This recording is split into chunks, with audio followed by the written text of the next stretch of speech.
Hello and welcome to Aviation Institute, and I welcome you all to our YouTube channel. Like every day, we are again here with daily dose of vocabs based on the Hindu editorials. I hope you are enjoying our sessions and you are liking our videos. So, like every day, we are again here with 10 vocabularies and 3 idioms. Okay, so this week we all know that we are doing animal idioms. So, we are doing animal idioms, and today again we will learn 3 new idiomatic expressions and we will learn 10 new vocabulary words.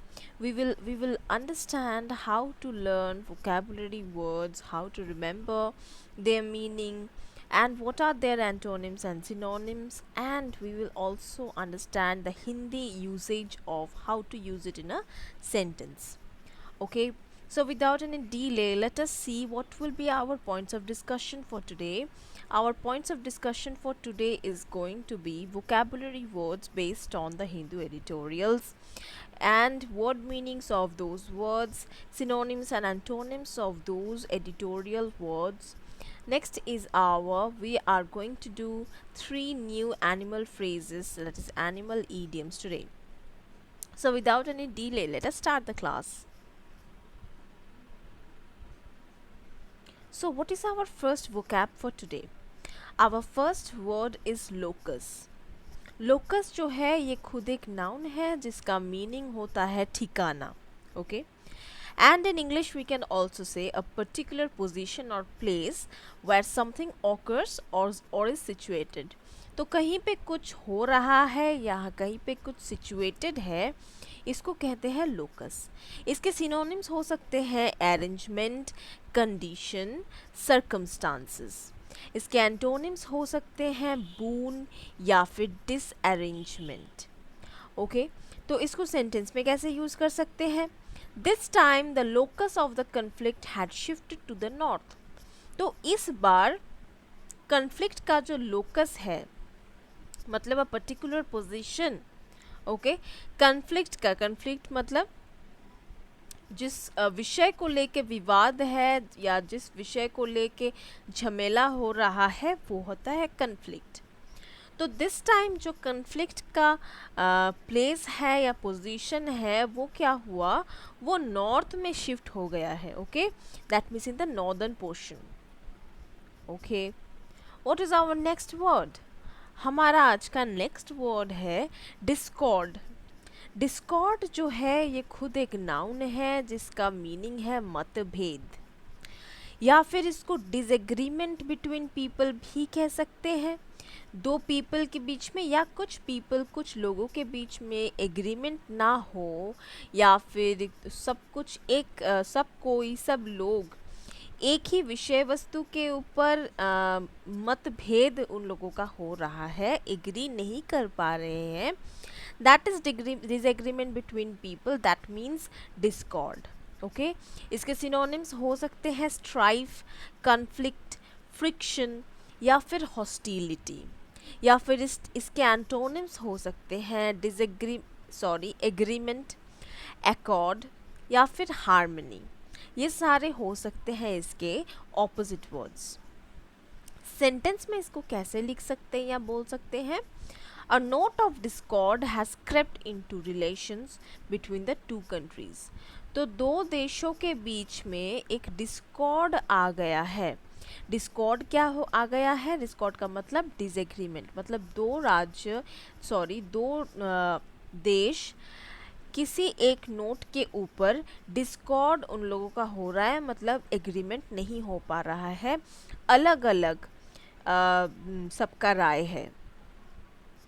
Okay, what is our next word for today? हमारा next word है invasive.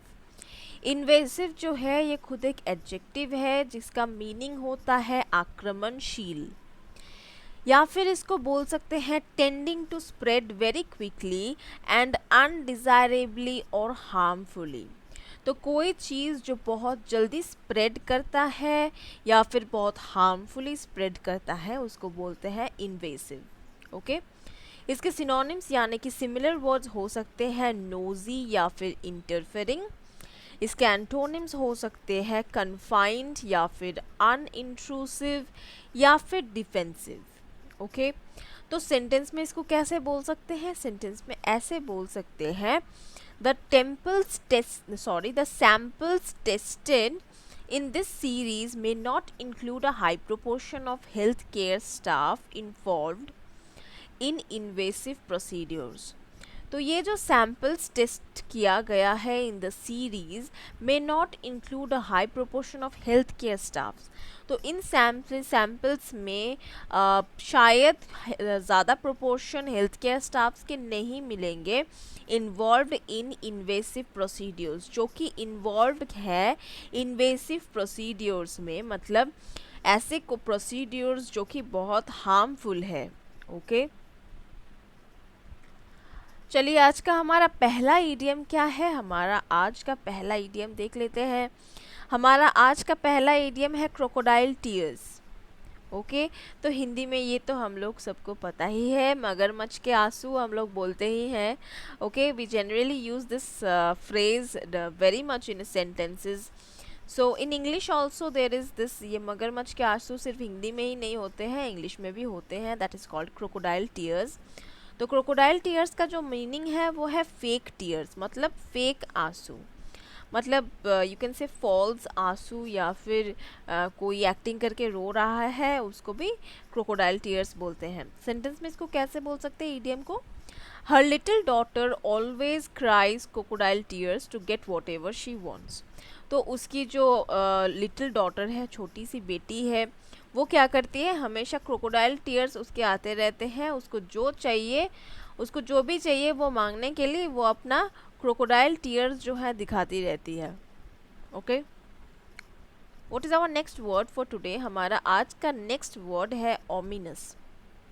Ominous जो है ये खुद एक adjective है जिसका meaning बोल सकते हैं अमंगल सूचक। ओके, इंग्लिश में इसको बोल सकते हैं giving the warning impression that something bad is going to happen, और you can say threateningly inauspicious. तो ऐसे एक चिंता या फिर ऐसे एक इम्प्रेशन, चिंता के विषयक इम्प्रेशन, ये सोच कर के जैसे कि कुछ बुरा होने वाला है, something bad is going to happen, that is called ominous. तो इसके सिमिलर वर्ड्स हो सकते हैं थ्रेटनिंग या फिर मिनेसिंग या फिर बेलफुल या फिर फॉरबिडिंग। एंटोनिम्स हो सकते हैं promising, auspicious, okay, propitious. Okay, sentence में इसको कैसे यूज करें? There were ominous dark clouds gathering overhead. तो कुछ ओमिनस डार्क क्लाउड्स जो थे वो सर के ऊपर गैदर कर रहे थे, मतलब एकत्रित हो रहे थे, काले बादल मंडराना। Okay, that is called ominous dark clouds which signifies something wrong is going to happen. What is our next vocab for today? Our next vocab is vitiate. vitiate जो है ये खुद एक वर्ब है जिसका मीनिंग है विद्रूपित करना। ओके, या फिर स्पॉइल और इम्पेयर, विदूषित करना, नॉट विद्रूपित, I am extremely sorry, it's विदूषित करना या फिर spoil or impair the quality or efficiency of, किसी चीज़ के क्वालिटी को डिटोरिएट कर देना या फिर हैम्पर करना, किसी चीज़ की क्वालिटी को, क्वालिटी लो कर देना, क्वालिटी ख़राब कर देना का मतलब है विशिएट। ओके, इसके सिमिलर वर्ड्स हो सकते हैं एनिहिलेट, निगेट, क्वैश या फिर एबेट। एंटोनिम्स हो सकते हैं अलाउ, हेल्प, परमिट या फिर अफर्म। सेंटेंस में इसको कैसे बोल सकते हैं? चेंजेस एट दिस पॉइंट में actually vitiate the entire system. तो इस पोजीशन में अगर कोई चेंज किया गया या लाया गया, वो क्या कर सकता है, उससे क्या हो सकता है, पूरा एंटायर सिस्टम जो है वो एक्चुअली विशिएट हो सकता है, मतलब एंटायर सिस्टम जो है वो ख़राब हो सकता है, स्पॉइल हो सकता है, या फिर एंटायर सिस्टम का जो एफिशिएंसी है, मतलब जो एंटायर सिस्टम जैसे काम करता है वो क्या हो सकता है, वो पूरा ख़त्म हो सकता है या फिर पूरा ख़राब हो सकता है। ओके हमारा नेक्स्ट वर्ड क्या है? हमारा नेक्स्ट वर्ड है इनकर। इनकर जो है ये खुद एक वर्ब है जिसका मीनिंग होता है झेलना। You can also say in English become subject to something unwelcome or unpleasant as a result of one's own behaviour. किसी के अपने ही बिहेवियर के वजह से कुछ अनप्लीजेंट चीज़ हो जाना, मतलब कुछ ख़राब चीज़ हो जाना अपने ही बिहेवियर के वजह से।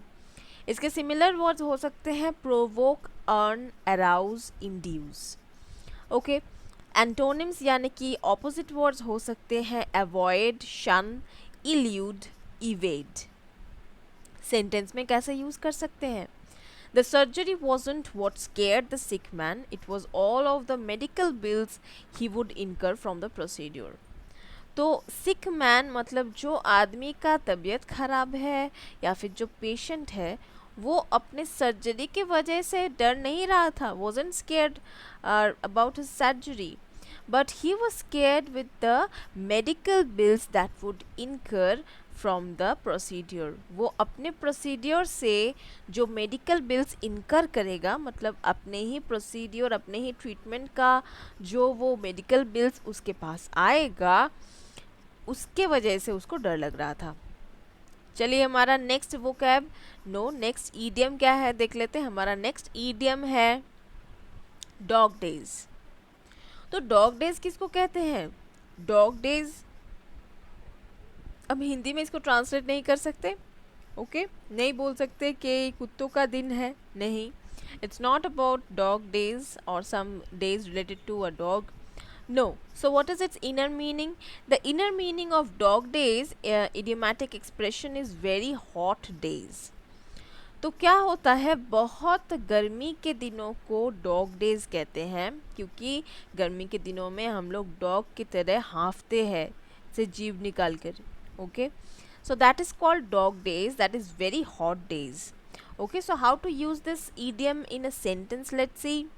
The dog days of summer are really humid and uncomfortable. तो समर के जो वेरी हॉट दिन है, वेरी हॉट डेज है, या फिर इसको रिप्लेस कर सकते हैं डॉग डेज से। The dog days of summer मतलब समर के जो बहुत ही गर्म दिन होते हैं, बहुत ही उष्ण दिन होते हैं, वो बहुत ह्यूमिड होते हैं और अनकंफर्टेबल भी होते हैं। Okay, so this is called dog days guys. What is our next vocab? Our next vocab is pander. अब pander ये एक बहुत important word है, आप ध्यान में रखेंगे या आप ख्याल करेंगे तो pander जो है ये हम लोग पहले भी कर चुके हैं। Okay, this is a very important word which keeps on repeating. Okay, so that is why you know that this is a very important word. Okay, so it's a verb जिसका meaning है बढ़ावा देना। Okay, pander means बढ़ावा देना। Meaning इसका English में कह सकते हैं ग्रेटिफाई और इंडल्ज एन इमोरल और डिस्टेस्टफुल डिज़ायर और टेस्ट और a person with such a desire और टेस्ट। ओके, मतलब कोई इच्छा जो कि लीगल नहीं है, कोई इलीगल इच्छा या फिर जिस इच्छा से किसी और का बुरा होने वाला है, वो होता है पैंडर। ओके, सिनोनिम्स यानी कि सिमिलर वर्ड्स इसके हो सकते हैं इंडल्ज, ग्रेटिफाई, सेटिस्फाई या फिर येल्ड। ऑपोजिट वर्ड्स इसके हो सकते हैं डिससेटिस्फाई, डिनाई, रिफ्यूज़ या फिर डिस्टर्ब। इसको सेंटेंस में कैसे यूज़ करें? I hate reality shows because I believe they pander to people who enjoy watching immoral activities. तो क्या है इसका meaning? I hate reality shows, मुझे रियलिटी शोज़ बिल्कुल भी पसंद नहीं है क्योंकि they pander to people who enjoy watching immoral activities. तो ये जो है ये उन लोगों को बढ़ावा देता है जो कि इमोरल एक्टिविटीज़ देखना पसंद करते हैं। इमोरल एक्टिविटीज़ मतलब बुरे काम। ओके, किसी के ऊपर बुरा काम हो रहा है, किसी के ऊपर बुरा बर्ताव किया जा रहा है, वो चीज़ जो देखना पसंद करते हैं उन लोगों को बढ़ावा मिलता है रियलिटी शोज से। Okay, what is our next word for today? हमारा आज का नेक्स्ट वोकैब है ब्रेस। ब्रेस जो है ये खुद एक वर्ब है जिसका मीनिंग है सहारा देना।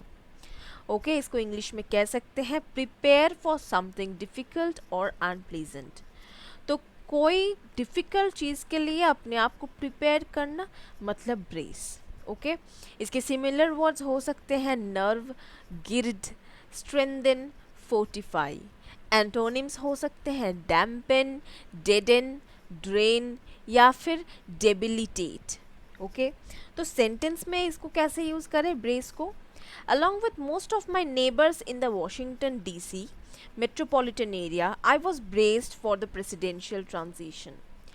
तो मेरे साथ मेरे आसपास के वॉशिंगटन डीसी में मेरे मेट्रोपॉलिटन एरिया में मेरे नेबर्स के साथ साथ मेरे मैक्सिमम नेबर्स और मैं तैयार हो गया था। वॉज ब्रेस्ड मतलब कोई डिफ़िकल्ट सिचुएशन के लिए प्रिपेयर हो जाना। तो डिफ़िकल्ट सिचुएशन यहाँ पे क्या था? प्रेसिडेंशियल ट्रांजिशन, प्रेसिडेंट का transition. Okay, what is our next word for today? हमारा next word है block. Okay, so spell it BLOC. BLOC. It's not BLOCK. It's block, BLOC, जो कि एक noun है. Okay, इसका मीनिंग कह सकते हैं group of countries of political parties, group of countries or political parties with common interest who have formed an alliance. तो ऐसे कोई ग्रुप ऑफ देश का ग्रुप या फिर पॉलिटिकल पार्टीज़ का कोई ग्रुप जिसका इंटरेस्ट जो है कॉमन है। ओके, मतलब एक ही विषय पर दोनों का सेम मतामत है, सेम दोनों का राय है, जो कि दोनों ने मिलके एक अलायंस फॉर्म किया है, मतलब दोनों ने मिलके एक ट्रीटी साइन किया है, that is called an alliance. Okay, तो कोई ग्रुप ऑफ देश या ग्रुप ऑफ पॉलिटिकल पार्टीज़ को हम लोग ब्लॉक कहते हैं। सिनोनिम्स इसके हो सकते हैं एसोसिएशन, कोalition, कॉन्फेडरेशन। एंटोनिम्स हो सकते हैं टेररिज्म, वॉइस, एक्सपेल, अटर, इनहिबिशन। सेंटेंस में कैसे बोल सकते हैं? A solid block of union members support the decision. तो यूनियन मेंबर्स के एक बड़ा सा ब्लॉक मतलब एक बड़ा सा ग्रुप जो है इस डिसीजन को सपोर्ट करता है। चलिए हमारा लास्ट वोकैब आज का देख लेते हैं। हमारा आज का लास्ट वोकैब है जेनोफोबिक। तो हमने जेनोफोबिया तो हम लोग को पता ही है, जो लोग एग्ज़ाम की प्रिपरेशन कर रहे हैं कॉम्पिटिटिव एग्ज़ाम की, वो लोग वन वर्ड सब्स्टिट्यूशन तो कर ही रहे होंगे। तो वहाँ पे xenophobia is very important thing. So what do you mean by xenophobic? Xenophobic जो है ये खुद एक एडजेक्टिव है जिसका मीनिंग होता है अज्ञात जनविति या फिर विदेशी द्रव्येश। ओके, अब इंग्लिश में कैसे बोल सकते हैं? या so how to say the meaning of xenophobic in English: having or showing a dislike of or prejudice against people from other countries। तो किसी और देश के लोगों के ऊपर कोई डिसलाइक दिखाना, मतलब ये अलग देश का है तो मुझे ये पसंद नहीं है, मैं इसको काम नहीं दूंगा। This is called xenophobia। Okay, so dislike of or prejudice against people from other countries, this is called xenophobia। So what are is synonyms? Synonyms इसके क्या हो सकते हैं? इसके सिनोनिम्स हो सकते हैं रेसिस्ट, रेशियलिस्ट या फिर एथनोसेंट्रिस्ट। ओके, इसके ऑपोजिट वर्ड्स हो सकते हैं बाउंटीफुल, परमिसिव, थॉटफुल या फिर लीनियंट। सेंटेंस में इसको कैसे यूज कर सकते हैं? 3 xenophobic teenagers were just arrested for trying to burn down the homes of Chinese families new to their neighborhood। तो 3 xenophobic teenagers, 3 जो है टीनेजर्स मतलब अपने टीनेज में कुछ लड़के लड़की तीनों को गिरफ्तार किया गया, अरेस्ट किया गया। क्यों? क्योंकि वो अपने पास में नेबरहुड में जो चाइनीज़ फैमिलीज़ कुछ आए हैं नया, उनके घर को वो लोग जलाना चाहते थे। ओके, तो दिस इज़ कॉल्ड xenophobia और xenophobic। ओके, सो हमारा आज का लास्ट ईडियम देख लेते हैं। हमारा आज का लास्ट ईडियम क्या है? Today's last idiomatic expression is don't count chickens before they hatch। Okay, so what is the meaning of this? Don't count chickens before they hatch. Hatch माने अंडा का फूट जाना का मीनिंग होता है hatch. Okay, so eggs hatch and chickens come out. Okay, so इसका meaning क्या है? Don't count chickens before they hatch मतलब चिकन्स को काउंट ना करें हैच होने से पहले. ओके, तो ये एक एनिमल ईडियम है जिसका मीनिंग होता है, इनर मीनिंग होता है don't plan for something that may not happen. तो कोई ऐसा चीज़ जो कि नहीं हो सकता है, जो कि नहीं होने वाला है, उसके ऊपर प्लान ना करे. ओके, तो ऐसे किसी चीज़ के ऊपर प्लान ना करे जिसका होने का संभावना बहुत कम है. ओके, दैट मीन्स क्योंकि इसके ऊपर प्लान करोगे तो आप ही डिज़ार्टन हो जाओगे, आपका ही मन टूट जाएगा, दिल टूट जाएगा. ठीक है ना. तो सेंटेंस क्या हो सकता है इस इडियम के ऊपर देख लेते हैं. Jo bought the dress before anyone asked her to prom. तो जो ने ड्रेस खरीद लिया लेकिन उसको किसी ने प्रॉम के लिए पूछा ही नहीं था. यू से प्रॉम नाइट, तो प्रॉम नाइट के लिए उसको किसी ने पूछा ही नहीं, लेकिन उसने पहले से ही ड्रेस खरीद लिया. I told her not to count her chickens before they hatch. तो मैंने उससे कहा कि not to count her chickens before they hatch, तो मतलब ऐसे किसी चीज़ के ऊपर तुम आशा ना रखो जो ना होने की संभावना है. तो मतलब तुमको किसी ने इनवाइट ही नहीं किया, तुमने पहले से क्यों ड्रेस खरीद लिया? अगर तुमको कोई इनवाइट नहीं करता है तो क्या होगा? तो तुम्हारा ड्रेस खरीदना तो बेकार हो गया ना.